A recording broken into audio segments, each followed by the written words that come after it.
తాకట్లో ఉన్న బంగారాన్ని విడిపించి ఆ రోజున మార్కెట్ ధర కట్టి మిగిలిన డబ్బును మీకు అందిస్తుంది కొమ్మూరి గోల్డ్. ఏంటి పొద్దునుంచి కనపడలేదు? చాలా అర్జెంట్ పని మీద పెడుతున్నాను. ఓ నెల రోజుల తర్వాత వచ్చి చెప్తాను.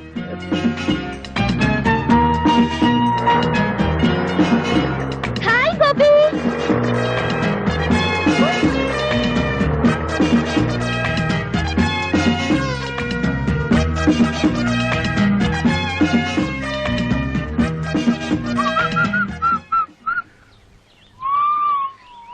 బుజ్జి ఆగు. ఏంటి పొద్దున్న చూస్తున్నా అందరూ నుంచి పారిపోతున్నారు?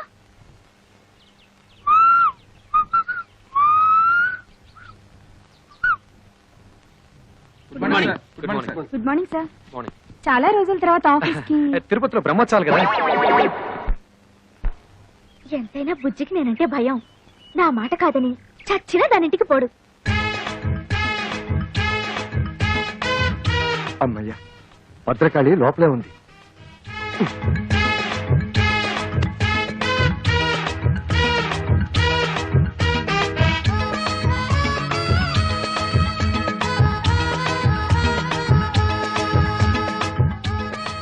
సడన్ గా ఇంత దొంగచాటుగా రావాల్సిన కర్మ మీకేంటండి? ఏం చేయను రజని, నిన్నటి దాకా 24 గంటలు నీ చుట్టూ తిరగమందా? అదేంటో ఇవాళ నుంచి నిన్ను తలెత్తు కూడా చూడకూడదు అంటుంది. ఎందుకంట? ఏమో. చి అసలు మీలాంటి పెళ్ళా చోటు మొగుని చూస్తుంటే నాకే సిగ్గేస్తుంది. అసలు నాకే సిగ్గేస్తుంటే ఏం చేయమంటావు? నాకు తిక్కరేగిందంటే ఆ దేవుని కూడా లెక్క చేయను. తీసుకోండి. సారీ పర్లేదండి, పర్లేదు. ఉండండి, కదలకండి. థ్యాంక్స్ రజని. ఆ మాట నేను చెప్పాలి. అసలు నేను ముద్దివ్వలేదు. థ్యాంక్స్ అని ఎందుకన్నావు? మరదేమో థ్యాంక్స్ నేను కదా చెప్పాలని ఎందుకంది? ఎందుకందో దాన్ని అడుగు. బుజ్జి, నువ్వు నన్నే ఎదురుస్తున్నావా? నేనేం చేస్తానో తెలుసా? ఏం చేస్తావు? విడాకులు ఇస్తావు అంతేగా. నువ్వే నాకు ఇచ్చేది విడాకులు, నేనే నీకు ఇస్తాను. ఇదిగో చూడు, నీ బెదిరింపులకి భయపడి విసిగిపోయాను. నీతో కాపురం చేసి అలసిపోయాను. అన్నట్టు ఇవాళ రజనికి ముద్దొకటే ఇచ్చాను. రేపు పెళ్లి చేసుకుని పిల్లల్ని కూడా ఇస్తాను. వస్తాను. దారుణం జరిగిపోయిందక్క. బుజ్జి నాకు విడాకులు ఇస్తానంటున్నాడు. ఎందుకు? ఆ రజన ఏం మంత్రం వేసిందో దాన్ని పెళ్లి చేసుకుంటానంటున్నాడు. ఊరుకో, నేనున్నానుగా, ఊరుకో. అమ్మయ్యా, నా మొగుడు మాత్రం కాదు. మీకోసం ఎవరో వచ్చారు సార్. రమ్మని చెప్పు. ఈ రోజు ఎవరిని ఆపద్దు. విజిటర్స్ అందరినీ పంపించు. హాయ్. హాయ్ హాయ్, మీరెందుకు ఇక్కడికి వచ్చారు? అదేం ప్రశ్న అండి? రోజు 5 గంటలకు లేపి బెడ్ కాఫీ ఇచ్చి గుడ్ మార్నింగ్ చెప్పే మీరు సడన్ గా దర్శనం ఇవ్వకపోతే నేనేమైపోతాను? ఇస్తే నేనేమైపోతాను? అయితే మీకు అర్జెంట్ గా కాఫీ కావాలి అంతే కదా? ఇచ్చేస్తాను. వెంటనే తాగి బయలుదేరండి. అమ్మా, రింగ్ అవుతోంది. ఫోన్ తీయండి. హలో. హలో, నేను ఆఫీసర్ గారి భార్యను మాట్లాడుతున్నాను. హాయ్ పార్వతక్క, నేను రజనిని. ఆయన నా కోసం కాఫీ కలుపుతున్నారు. ఏమైనా చెప్పాలా? ఎవరు? అంత ఇంపార్టెంట్ ఫోన్ ఏం కాదులే, పార్వతక్క చేసింది. పార్వత ఏం చెప్పింది? ఏం చెప్పకుండానే ఫోన్ కట్ చేసింది. అయ్యో, కట్ చేసింది ఫోన్ కాదు, నా పీక. Oh my god. ఏమిటో ఏమైంది? హలో సుబ్బారావు గారు. హలో రజని, ఏమిటి ఇలా వచ్చారు? ఏంటి మీ తమ్ముడు అంత స్పీడ్ గా పరిగెడుతున్నాడు? ఏమిటండి వాడు? చూడండి, వారికంటే స్పీడ్ గా నేను పరిగెత్తాను. మీ అమ్మకి చెప్పరా? డాడీ ఆగరా, ఆగు. అసలు నేను అమ్మాయినే కలవద్దన్నాను. నా మాట అంటే మీకు అంత నిర్లక్ష్యం? అది కాదు పార్వతి, ఆ అమ్మాయి నిజంగా నా కోసం రాలేదు. మీ ఆఫీస్ కి మీకోసం రాలేదంటే ఇంకెవరి కోసం వస్తుంది? అది అన్నయ్య కోసం. నిజంగానా? అవును. సారీ రా తమ్ముడు, నువ్వేమో రజనీకి నీకు సినిమా టికెట్ బుక్ చేయమన్నావు. ఆ సినిమా ఏమో హౌస్ఫుల్. పోనీ హిందీ సినిమా బుక్ చేద్దామంటే అది రజనీకి నచ్చుతుందో లేదో, అందుకని అదేమ్మా నువ్వు ఇక్కడే ఉన్నావా? చెప్పొచ్చు కదా. చూడలేదమ్మా, వస్తాను. నాకు తెలుసమ్మా నువ్వేం అడగబోతున్నావో. ఎన్నా నుంచి జరుగుతుంది వ్యవహారం అంటావు. నేనేమో సింపుల్ గా చెప్పలేను. సినిమా గురించి చెప్పాలంటే పార్ట్ విషయం చెప్పాలి, పార్ట్ విషయం చెప్పాలంటే పార్ట్ విషయం చెప్పాలి, పార్ట్ విషయం చెప్పాలంటే మరి ఇంకేవేవో విషయాలని చెప్పాల్సి వస్తుంది. అంత అబద్ధం పారు, అంత అబద్ధం. నన్ను నమ్ము పారు. పారు పారు ప్లీజ్. నా మీదే తోద్దాం అనుకున్నావా? అనుభవించు. అయ్యో లక్ష్మక్క, నా కాపురం నా తేట్లో మునిగిపోయింది. ఏమైంది? ఆ రజని నా మొగుడుతో ఏకంగా ఆఫీస్ లోనే కాపురం పెట్టేసింది. ఆయన తన వల్ల పడిపోయాడు. ఇక నేను బ్రతికి ఏం లాభం? నువ్వేం కంగారు పడకు, నేనున్నానుగా. అమ్మయ్య, నా మొగుడు కాదనమాట. ఓ రేస్కి వెళ్దామన్నా పంపించరు. చిచి.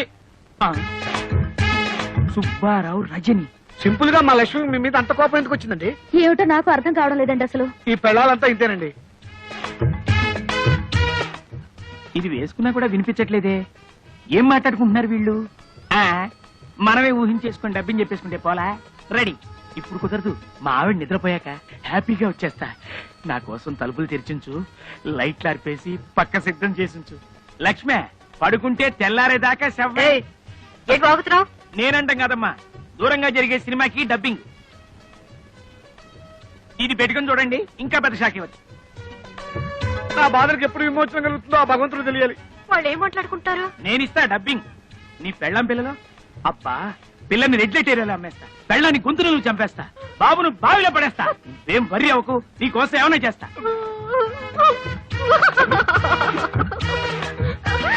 అమ్మ పార్వతి, సరస్వతి, అంతా అయిపోయింది.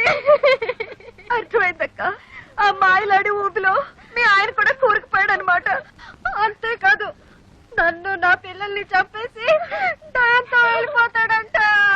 అయ్యో, మరి బతుకులు ఇలా అయిపోయాయంటక్క. సొంత చెల్లెళ్ళంటే మిమ్మల్ని తిండి తిప్పలు లేకుండా చేసినందుకు దేవుడి దేవుల నాకు ఇది బాగా కావాలి. అయ్యో, అంత మాట అనకక్క. పాపిస్తుందని నేను అనరాని మాటలని నిన్ను కష్టపెట్టాను. కాదక్క, ఉమ్మడి కుటుంబం విలువ తెలియక నేనే మీ ఇద్దరు మనసులో బాధ పెట్టాను. పోండేమా, దేవుడి దయ వల్ల మన ముగ్గురు ఒకటయ్యాం కాబట్టి గట్టిగా వాళ్ళని నిలదీసి అడుగుదాం అనుకుంటే వాళ్ళు మన మాట వినరే. ఇంతకీ మన గతి ఏమిటి? ఇప్పుడు మనకి ఎవరు దిక్కు? ఆ మాట్లాడడానికి సిగ్గులేదు. వెళ్ళా రజని నిలదీయండి.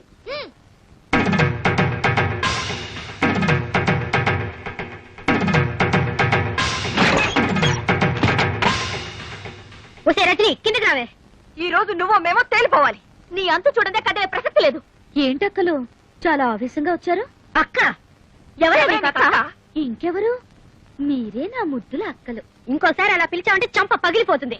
అయ్యో పాపం, ఏదో పక్కింటి పిల్ల ఒంటరిగా ఉంది, సాయం చేద్దాం అనుకుంటే మా కొంపకిని పెట్టావా? ఏంటక్క, నేనెవరో తెలియకుండా నా మీద జాలిపడి నాకు సాయం చేయాలనుకున్నారా? అందుకే నా పాపం మీ మొగుళ్ళకి ప్రమోషన్లు, ట్రాన్స్ఫర్లు, ఉద్యోగాలు కావాలని నా చుట్టూ తిరిగారు. ఏదో దేవుడి దేవుల బుద్ధి గడ్డి తిని అలా చేసాం అనుకో. సిగ్గు సెరవు లేకుండా మా ముగ్గులు వల్ల వేసుకుంటావా? ఏంటి, నేను మీ మొగుళ్ళని వల్ల వేసుకున్నానా? నిజమేలే, ఎంతో ఒద్దిగ్గా ఉన్న మీ అక్కా చెల్లెల అనుబంధం చూసి తట్టుకోలేక ఈర్షతో మీ మొగుళ్ళని వాచ్మెన్ ని, డ్రైవర్ ని, సర్వర్ ని చేసి నా చుట్టూ కుక్కల్లా తిప్పించుకున్నాను కదూ. ఏమిటి రెచ్చిపోయి మాట్లాడుతున్నావు? ఎవరే రెచ్చిపోతుంది, మీరా నేనా? కాపురాల్ని గంగ కుదిలి తోడుకోడలు మన జ్ఞానం కూడా లేకుండా కొట్టుకు చచ్చింది మీరా నేనా? ఆడంబరాలకి అహంకారాలకి పోయి తాతయ్యంటే గౌరవం లేకుండా, మొగుళ్ళంటే అభిమానం లేకుండా, పిల్లలంటే ప్రేమ కూడా లేకుండా స్వర్గం లాంటి ఉమ్మడి కుటుంబాన్ని నరకం చేసుకుంది ఎవరే? మీరా నేనా? పరాయి ఆడదాన్ని నా ఇంట్లో పని మనుషులా తయారై నాకు సేవలు చేస్తే మాత్రం తప్పులేదు గాని, అదే మీ ఇంట్లో ఒకరికొకరు కలిసి పనులు చేసుకోవాలంటే మాత్రం మీ అహం దెబ్బతింటుంది, మీ గౌరవం మంట కలిసిపోతుంది కదా. అయినా మిమ్మల్ని లాభం, కట్టుకున్న మొగుళ్ళు చేతకాని దద్దమ్మలైతే పెళ్లాల రాజ్యాలు ఇలాగే తగలడతాయి. మా మొగుళ్ళ గురించి ఇంకొక మాట అన్నావో గోప గుయ్యమంటుంది. ఏ, ఈ క్షణం నుంచి మా మొగ్గుల వంక తల తిప్పి చూసావో ఏం చేస్తారు? గొంతు విసికి చంపేస్తాం. ఏడ్చారు. అనవసరంగా నాతో పెట్టుకోకండి. నువ్వు మాతో పెట్టుకోకు, మాడి మసైపోతావు. ఏయ్, మీతో నాకేంటి? మీరు నా కాలి గోటికి సరిపోరా. నిన్ను చంపేస్తానే.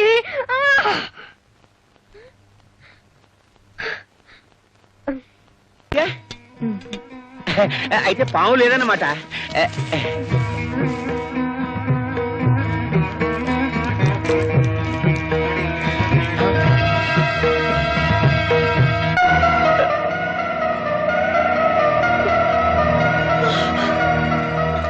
కృష్ణవేణి ఎంత పని జరిగింది కృష్ణవేణి కృష్ణవేణి కృష్ణవేణి కృష్ణవేణి అమ్మా కృష్ణవేణి కృష్ణవేణి అబ్బా అబ్బా మీతో కలిసి బతికే అదృష్టం నాకు లేదు, కానీ మీకోసం చనిపోయే అదృష్టం నాకుంది.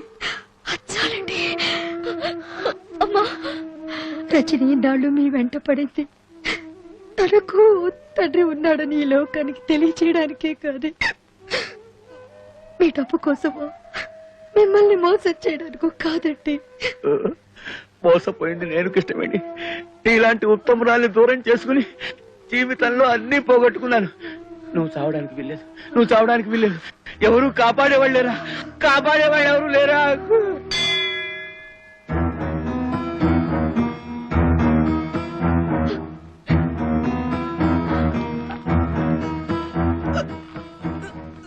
అమ్మాయి ప్రాణానికి ఏ ప్రమాదం లేదు.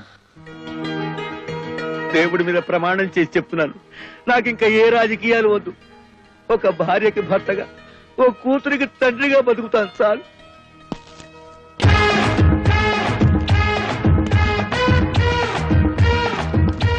చూసారా బ్రదర్స్, కష్టాలు తెచ్చేది పెళ్ళాలి, కష్టాలు తీర్చేది పెళ్ళాలి. అందుకే ఇది పెళ్ళాల రాజ్యం. ఆహా, ఏం చెప్పావు గురు? అదే సార్ పొగిడితే కొడతారు. దీంతో 1,00,000. ఆహా, థ్యాంక్ యూ సార్. ఇందులో పడేయండి. ఆహా, థ్యాంక్ యూ.